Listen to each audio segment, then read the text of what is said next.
हैं जो डॉग्स होते हैं उनको नेगेटिव एनर्जीज दिखती हैं या फील होती हैं। मुझे नहीं पता आप में से कितने लोग इस बात को मानते हैं, मैं बिल्कुल मानती हूँ।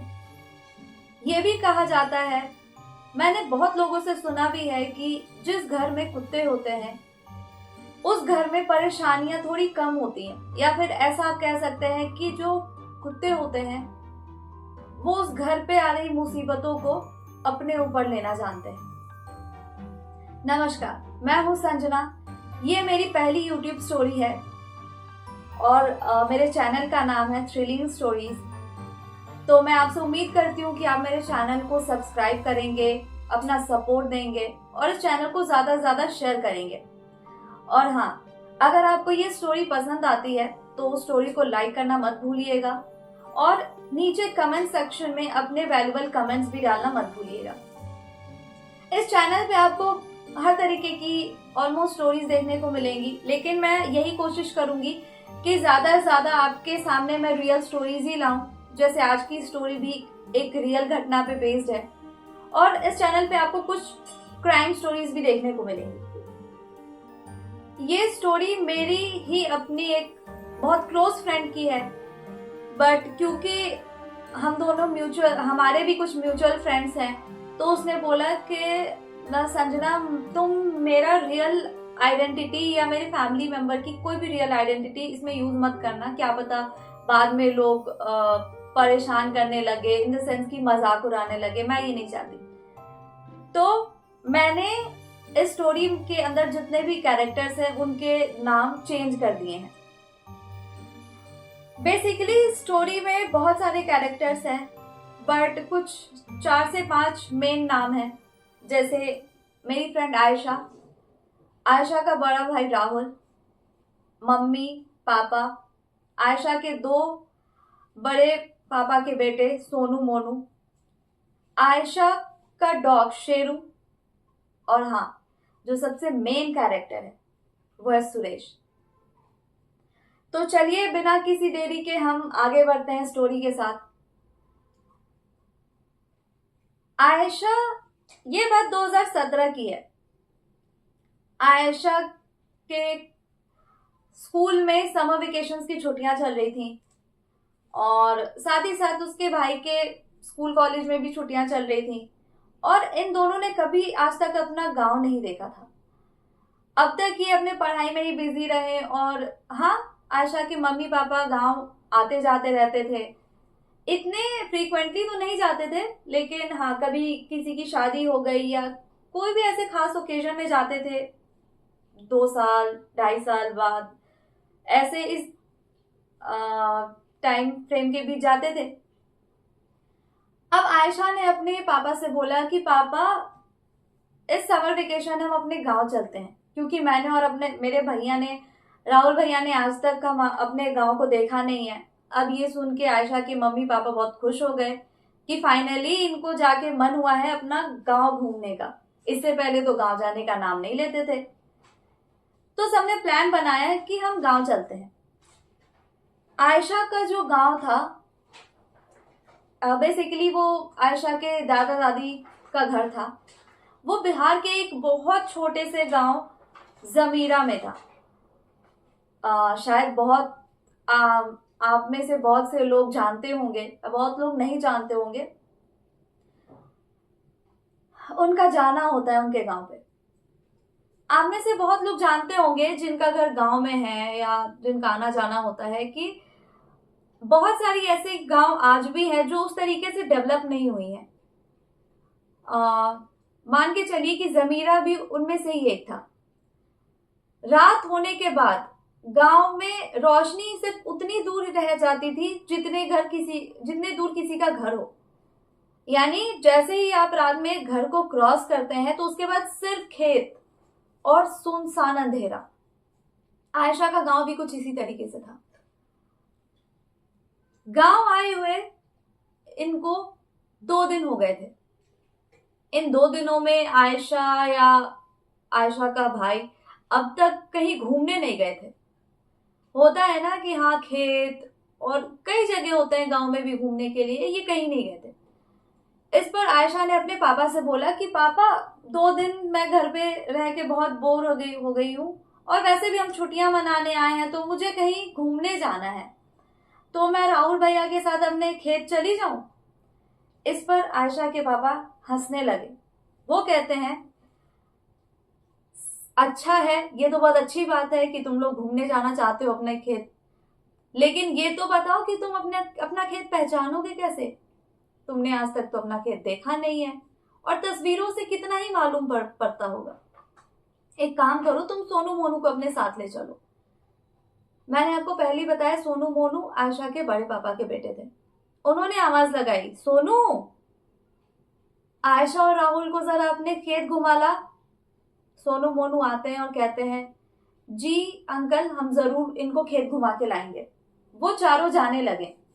आयशा और राहुल बेहद एक्साइटेड थे कि एक तो वो पहली बार अपने गांव आए थे। अपने क्या, वो पहली बार ही किसी गांव में आए थे, इससे पहले वो शहर में ही रहते थे। चारों जैसे ही जाते हैं, दरवाजे पे आयशा के दादाजी मिलते हैं। वो बैठे थे। उन्होंने बोला, कहाँ चल दिए सारे के सारे? इस पर सोनू कहता है, कुछ भी नहीं, इनको बस अपना खेत दिखाने ले जाना हूं, इन्हें घूमने का मन है। इतने में आयशा के दादा थोड़े घबरा गए। वो कह रहे हैं, तू पागल है क्या? तू इस वक्त इनको अपने खेत लेके जा रहा है, तुझे पता है ना रात होते ही क्या होता है? सोनू भी थोड़ा चिंतित हो गया। उसने बोला, आप चिंता मत करिए दादाजी, अभी तो 6-7 ही बज रहे हैं, हम 9 बजे से पहले आ जाएंगे। बस इनको खेत घुमा के और मैं तुरंत आ जाऊंगा। और खेत आप मान के चलिए इनके घर से सिर्फ 2 मिनट की दूरी पे था। इसके दादा ने बोला, ठीक है, जल्दी आ जाना। अब चारों निकल गए खेत घूमने के लिए। अब इस पर राहुल ने कहा कि सोनू, दादाजी ऐसे क्यों बात कर रहे थे? तो सोनू कहता है, क्या तुम भूत पे विश्वास करते हो? राहुल 1 मिनट के लिए चौंक गया। फिर उसने कहा, भूत?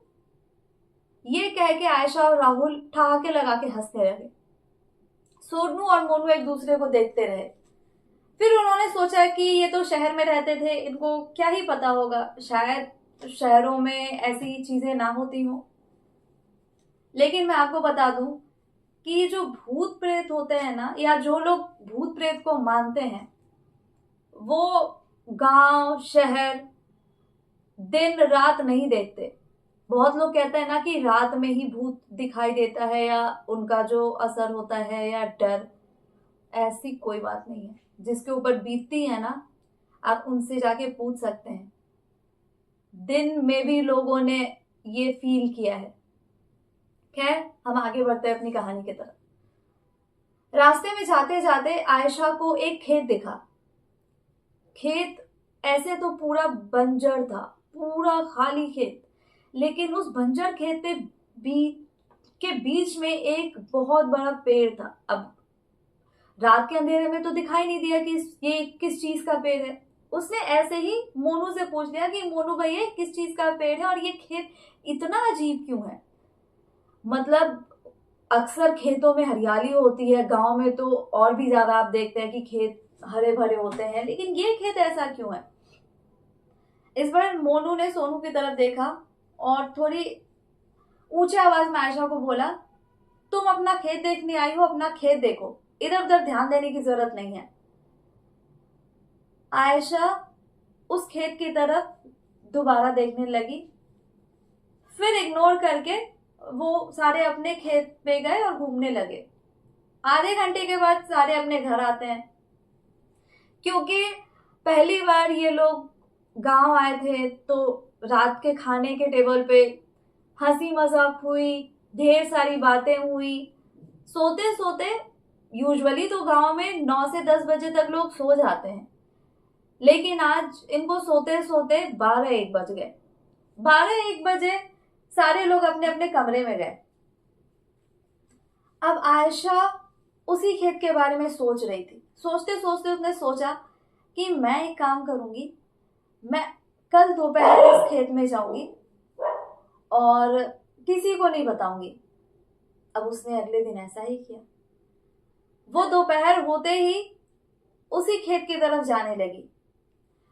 अब पीछे पीछे आयशा के दादाजी का पालतू कुत्ता शेरू उसके पीछे जाने लगा।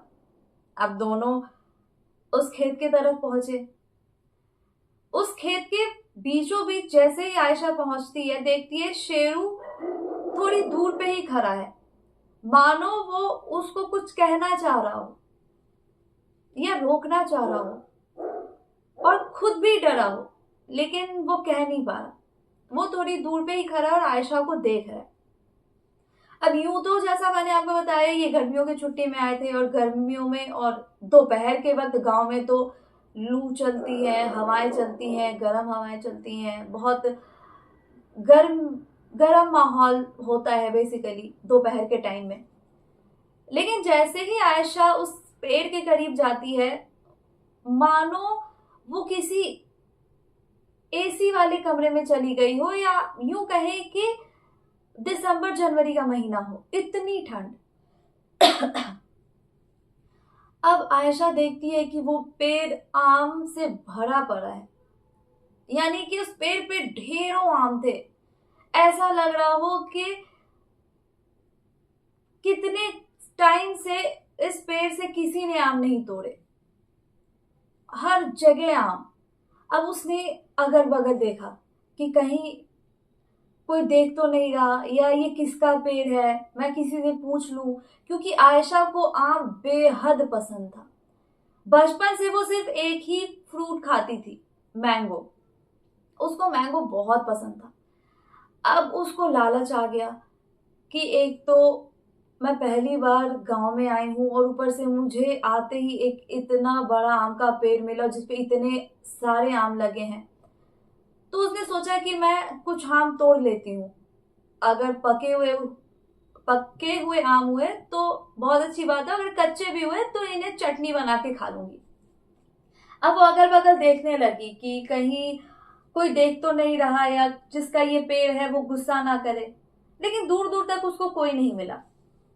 अब उसने सोचा कि मैं पत्थर से आम तोड़ना शुरू करती हूँ। अब जैसे ही उसने पत्थर उठाया, पेड़ के ऊपर से उसको एक आवाज आई, रुक, पत्थर मत मार। आयशा थोड़ा डर गई कि ये किसने बोला। फिर उसने जब ऊपर देखा तो ऊपर से एक आदमी नीचे उतरता हुआ आ रहा है।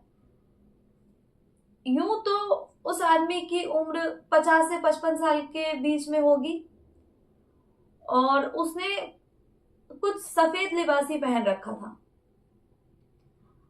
अब वो उतरते ही सीधे शेरू की तरफ देखने लगा, और जो शेरू था वो अब तक तो शांत था, लेकिन उस आदमी के नीचे उतरते ही वो इतना तेज तेज भौंकने लगा, मानो वो आयशा को कह रहा हो कि तुम जल्दी चलो, तुम यहां से चलो। और वो डर भी रहा था, और वो आदमी सिर्फ शेरू की तरफ देखे जा रहा था और आयशा से बात कर रहा था कि तुम पत्थर क्यों मारना चाह रही थी ऊपर। आयशा ने बोला कि अंकल, मुझे आम बहुत पसंद है और मैंने देखा इस पेड़ पे बहुत सारे आम लगे हुए हैं, तो मैं क्यों ना कुछ आम तोड़ लूं। वो आदमी कहता है, अच्छा ठीक है, तोड़ ले, बदले में मुझे क्या देगी। अब आयशा सोचने लगी। फिर उसने कहा, आप एक काम करो, मेरे जेब में ये 50 का नोट है, आप ये रख लो। इस पर वो आदमी हंसने लगा, हंसते हुए कह रहा है, ये कागज का टुकड़ा, ये तुम इंसानों की चीज है, मुझे पैसे वैसे का लालच मत दे। मुझे तो भूख लगी है, मैं काफी दिन से भूखा हूं। ये जो कुत्ता भौंक रहा है, ये तेरा है क्या। आयशा ने बोला, हाँ ये मेरा कुत्ता है, ये मेरा पालतू पेट है, शेरू नाम है इसका। वो आदमी हंसने लगा, हंसते हुए कहता है, ठीक है, तू ये आम ले जा। और उसने कुछ करीब 7 से 8 आम दिए होंगे आयशा को, और मुझे जो चाहिए होगा मैं वो खुद आके ले लूंगा। आयशा ने भी उसकी बातों को ज्यादा ध्यान नहीं दिया, वो खुश हो गई। फिर उसने बोला कि अच्छा एक बात बताइए, अगर मैं घर पे ही आम लेके जाती हूँ तो मैं क्या बताऊंगी, किसने दिए ये आम, आप अपना नाम बताइए। इस पर वो आदमी थोड़ा सा मुस्कुराया, फिर कहा, सुरेश, जा अपने दादा को बोल देना सुरेश ने आम दिया है। अब आयशा वापस अपने घर की ओर चल दी। शेरू भी उसके पीछे पीछे गया। हैरानी की बात है कि जितनी भी देर वो आदमी आयशा से बात कर रहा था, यानी कि वो सुरेश जितनी भी देर आयशा से बात कर रहा था, उसने एक बार भी अपनी नजरें आयशा की तरफ नहीं उठाई थी। ये मानो कि उसने आयशा का चेहरा ही नहीं देखा था, और शायद आयशा ने भी उसका चेहरा उतनी अच्छी तरीके से नहीं देखा था, क्योंकि सुरेश सिर्फ और सिर्फ शेरू को घूरे जा रहा था। अब होता यह है कि आयशा आम लेके अपने घर पे पहुंच जाती है। वो अपनी मम्मी को कहती है कि मम्मी मम्मी, मुझे ये आम मिले हैं, आप इनको ना चटनी बना दो इनकी। आयशा की मम्मी कहती है कि तू अकेले कहाँ गई थी दोपहर में, और तुझे इतने सारे आम कहाँ से मिले। आयशा ने बोला कि मुझे वो गांव के पास एक जो खेत है ना, हमारे खेत के थोड़े बगल में, वहां पे ना एक पेड़ था जहां से सुरेश अंकल ने मुझे ये आम दिए हैं। अब आयशा की मम्मी को भी उतना पता नहीं था कौन है सुरेश, क्या है, उनका भी गांव में आना जाना बहुत कम होता था। उन्होंने बोला चल ठीक है, तुझे तो वैसे ही आम बहुत पसंद है, पता नहीं तुम आम के लालच में क्या क्या करेगी, चल ला दे, मैं चटनी बना दूं तेरे लिए। अब आयशा की मम्मी बताती हैं कि जैसे ही उसने आयशा के हाथ से वो आम का थैला लिया, उनमें से सारे आम मॉल में सड़े हुए थे। अब ये हैरानी की बात है कि जब आयशा ने ये आम लिया था तो सारे के सारे आम ताजे और अच्छे थे। ये 2-3 मिनट के बाद ही आम का सड़ जाना कुछ समझ नहीं आया। आपको बहुत लोगों ने कहा होगा या फिर आपने सुना होगा कि जिस घर में नेगेटिव एनर्जी होती है वहां पे दूध अगर आप उबालते हो तो वो फट जाता है, या फिर अ, खाना बनाते हो, अभी कुछ ही देर होते है खाना बनाए, वो खराब हो जाएगा। इलेक्ट्रिसिटी की प्रॉब्लम होने लगती है उस घर में, जो फल या सब्जियां होती हैं वो जल्दी खराब होती हैं। अब ये तो बहुत लोगों ने सुना होगा, या मैं भी मानती हूँ, लेकिन जो लोग नहीं मानते वो हंसेंगे शायद ये सुन के। खैर, ये कहानी में हम आगे बढ़ते हैं। आयशा कहती है कि कोई बात नहीं मम्मी, शायद मैंने ही ध्यान नहीं दिया होगा, एक काम करो, इस इनमें से ना एक आम जो कोने में अच्छा दिख रहा है ना, तो मुझे वो काट के दे दो, मैं वो खा लूंगी। आयशा की मम्मी ने भी वैसा ही किया। वो एक आम निकाल के काट के आयशा को दे दिया। आयशा ने आराम से वो आम खाया और अपने कमरे में चली गई। अब रात होते ही ये सारे खाने के टेबल पे बैठते हैं, उसी तरीके से हंसी मजाक होती है, खाना खाते हैं, बात करते हैं। अब आयशा कहती है कि मैं कमरे में जाती हूँ, मेरा मुझे भूख नहीं। अब इतने में आयशा की दादी हंसते हुए कहती हैं, क्या बात है, ऐसा क्या खा लिया, खा ले चुपचाप से, यहाँ तेरे शहर के जैसे स्विगी जोमेटो नहीं चलते जो तू रात में कभी भी पिज्जा या बर्गर ऑर्डर करके खा लेगी। देख तेरे पसंद की सब्जी बनी है, खा ले। अब आयशा कहती है कि उसने सिर्फ 1 से 2 निवाले रोटी के खाए। हालांकि वो है बहुत फूडी और उसको खाना बहुत पसंद है। अब आप ये मान लीजिए कि जो लड़की 3-4 रोटी खाती हो मिनिमम, उसने सिर्फ 1-2 निवाले खाए और वो खा के अपने कमरे में चली गई। अब 2:30-3 बजे के करीब में आयशा की आंख खुलती है। उसकी आंख एक आवाज सुन के खुलती है। वो आवाज कुछ इस तरीके की थी कि मैं आपको कैसे समझाऊं। आपने देखा होगा ना कि जिनके घर में किचन या बाथरूम का जो नल होता है, टैप होता है, वो खराब हो या हल्का ओपन रह जाता है तो वो ड्रॉप की आवाज टप टप आती है। कुछ इसी तरीके की आवाज उसने सुनी थी और ये सुन के जैसे ही वो अपने बिस्तर पे उठ के बैठी, उसको कुछ समझ नहीं आया कि किस तरह से ये आवाज आ रही है। उसने इग्नोर करे तो दोबारा वो लेट गई। अब लेटने के बाद वो क्या देखती है कि यूं तो कमरे में पूरा अंधेरा था। उसने देखा कि कोई उसका हाथ चाट रहा हो। अब आयशा को लगा कि ये तो शेरू होगा, तो उसने कहा कि शेरू, तुम कहाँ थे? ऐसे तो तुमको शाम से ढूंढा जा रहा है, तुम कहीं नहीं मिले, अब आए हो मेरे पास। चलो मुझे परेशान करना बंद करो और जाके सो जाओ। अब अभी भी वो नहीं रुका, वो उसका हाथ चाटे जा रहा था। इतनी ही देर में आयशा के दादाजी के कमरे से उनकी तेज चिल्लाने की आवाज आई। अब सारे लोग अपने अपने कमरे से बाहर आए। क्या हुआ दादाजी, क्या हुआ पिताजी, क्या हुआ क्या हुआ? आप कोई बुरा सपना देखा, क्या हुआ? जब वो आयशा के दादाजी के कमरे में जाते हैं तो देखते हैं कि वो एक कोने में बैठे हुए और डरे सहमे से, मानो कि उनकी जब वो कुछ बोलना चाह रहे हैं और उनके मुंह से आवाज नहीं आ रही। पूरा शरीर पसीने से लथपथ। अब जल्दी से कमरे का लाइट ऑन किया गया। फिर आयशा के पापा ने पूछा कि क्या हुआ पापा, क्या हुआ, आपने कोई बुरा सपना देखा? पानी वानी पिलाया गया उनको। अब उन्होंने आयशा के बड़े पापा की तरफ देखते हुए बोला, सुरेश। अब आयशा के बड़े पापा सोनू मोनू, उनकी मम्मी और आयशा की दादी, मतलब वही लोग जो गांव पे रहते हैं, वो एक दूसरे को डर से देखने लगे। अब आयशा का जो भाई है सोनू, वो कहता है, ये क्या कह रहे हो दादाजी? सुरेश, नहीं नहीं, आपने जरूर कोई सपना देखा होगा। अब उसके दादाजी कहते हैं, मैंने साफ नजरों से देखा है, मेरे कमरे में सुरेश था।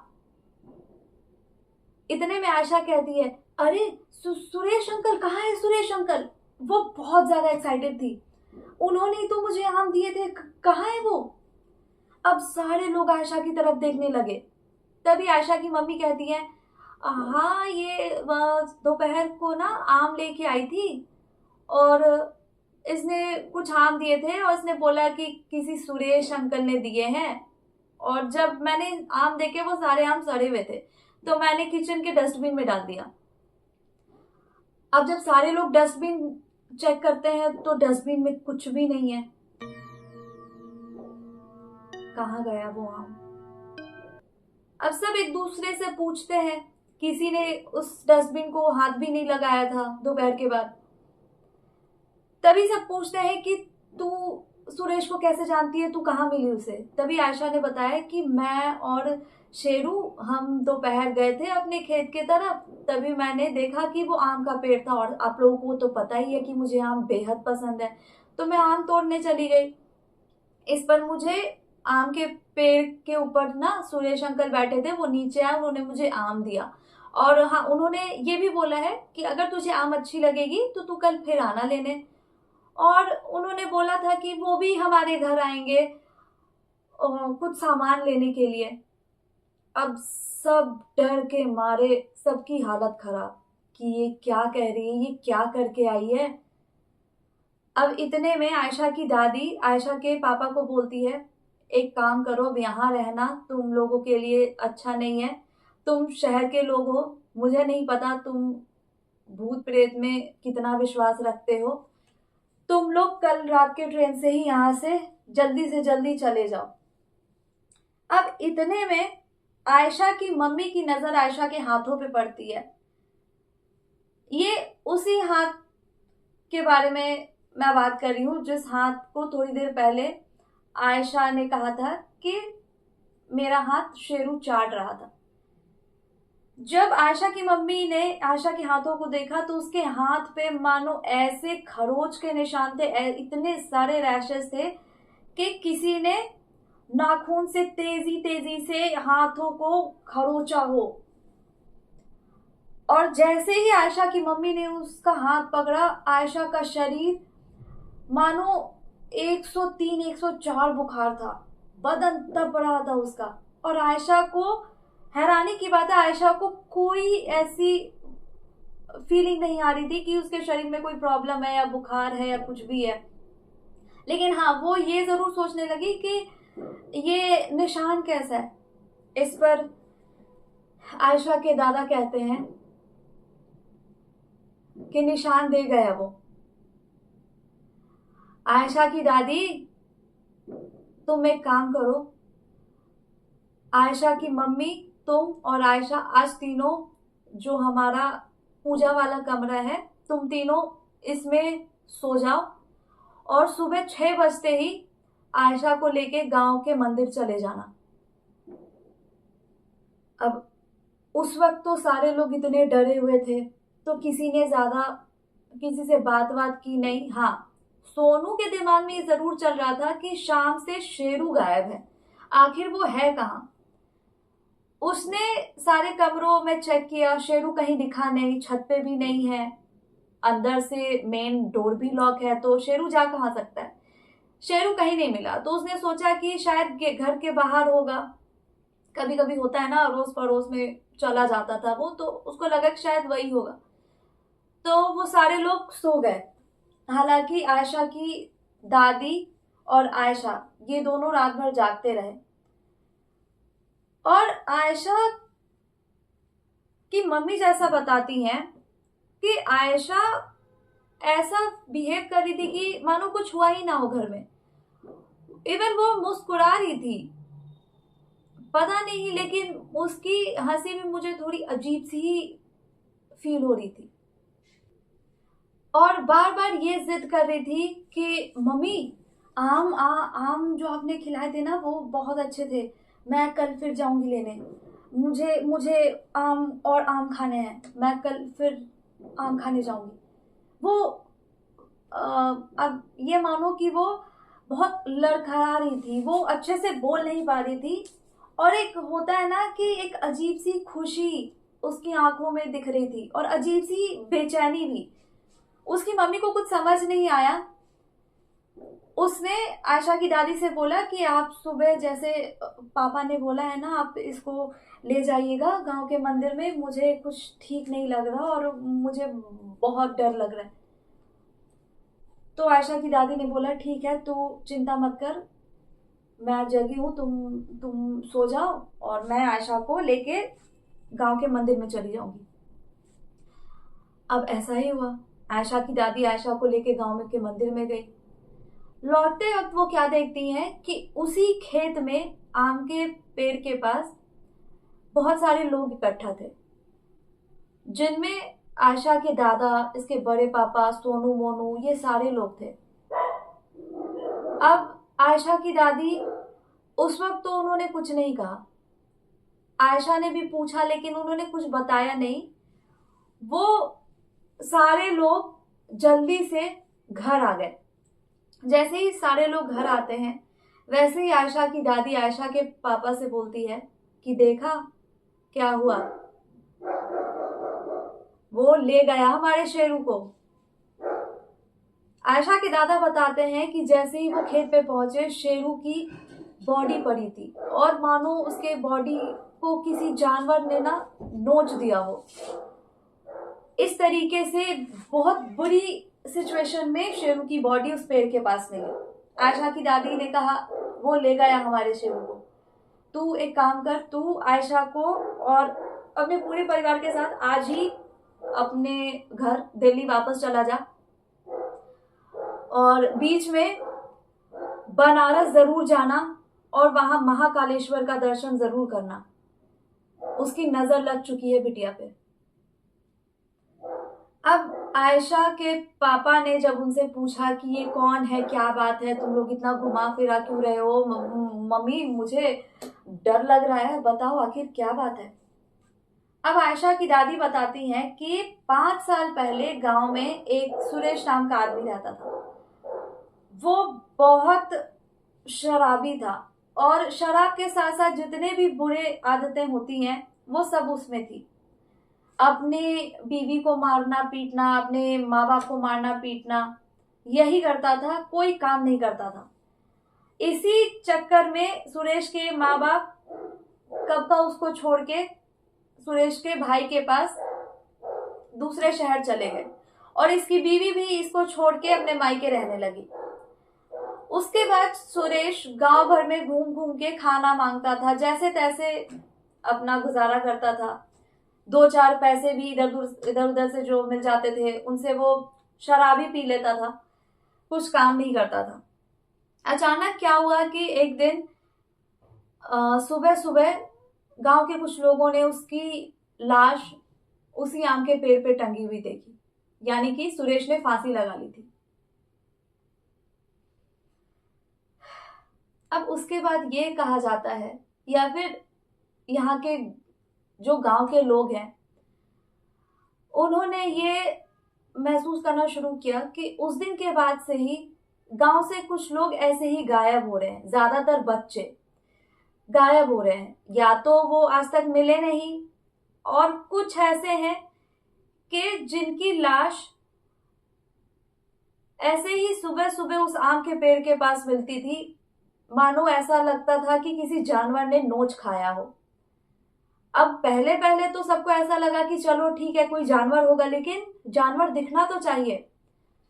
बहुत देखा गया, पुलिस कंप्लेन भी हुई, सब कुछ हो गया, लेकिन कोई जानवर कुछ नहीं मिला गांव में, ना आज तक किसी ने देखा। और अगर जानवर भी होगा तो वो गांव के हर कोने में अपना शिकार करेगा। ऐसा नहीं है कि वो सिर्फ एक खेत में और एक पेड़ के पास ही जाएगा। यानी कि वो सुरेशी है। जितने भी बच्चे या जितने भी लोग रात में बाहर निकलते थे वो उनको मार देता था, वो ले जाता था अपने साथ। अब ये सुन के जो आयशा की मम्मी थी वो रोने लगी डर से कि अरे मेरी बेटी के साथ ये क्या हो गया। हम तो अच्छा खासा यहाँ गर्मी की छुट्टी मनाने आए थे और हमें नहीं पता था ये सब हो जाएगा। आयशा की दादी ने बोला कि तुम लोग समय मत बर्बाद करो, तुम लोग बनारस जाओ, महाकालेश्वर का दर्शन कराओ आयशा को। अब ये सारे लोग बनारस गए, महाकालेश्वर का दर्शन किया, बहुत जगह घूमे, बहुत मंदिर गए, सब कुछ हुआ। वहां आयशा की मम्मी ने किसी एक पंडित जी से इस बारे में बात भी की। उस पंडित जी ने बताया भी कि हाँ कुछ हवा तो था इसके ऊपर, लेकिन अब आप निश्चिंत रहिए, आयशा बिल्कुल ठीक है। आयशा बताती है कि इस बात को बीते हुए 6 साल हो गए, 6-7 साल हो गए, लेकिन आज भी 2-4 महीने में कभी कभार मुझे उस सुरेश का सपना आ जाता है और सपने में मुझे वही आम का पेड़ और वही खेत दिखाई देता है। और आज भी वो रात मुझे डराने के लिए काफी है। वो डरावनी रात मैं आज भी नहीं भूल सकती। मुझे कभी कभी आज भी एहसास होता है कि मेरे कमरे में लाल आंखों से खड़ा वो मुझे घूर रहा हो, मुस्कुरा रहा हो। और आप मानेंगे 6-7 साल हो गए, मैंने आज तक आम छुआ भी नहीं है। आज की कहानी बस यहीं तक थी। आप कमेंट में जरूर बताइएगा कि ये कहानी आपको कैसी लगी। और हाँ, मैंने इस वीडियो के नीचे अपना ईमेल आईडी शेयर कर दिया है। आपके साथ भी अगर कोई भी ऐसी हॉरर इंसिडेंट या किसी भी तरीके का ऐसा घटना हुआ हो, कोई रियल स्टोरी जो आप मुझे शेयर करना चाहते हैं, आप डिस्क्रिप्शन के साथ मेरे ईमेल आईडी पे जरूर शेयर करिएगा और मैं पूरी कोशिश करूंगी आपकी कहानी को भी इस अपने चैनल के माध्यम से लोगों तक पहुंचाऊं। मिलते हैं हम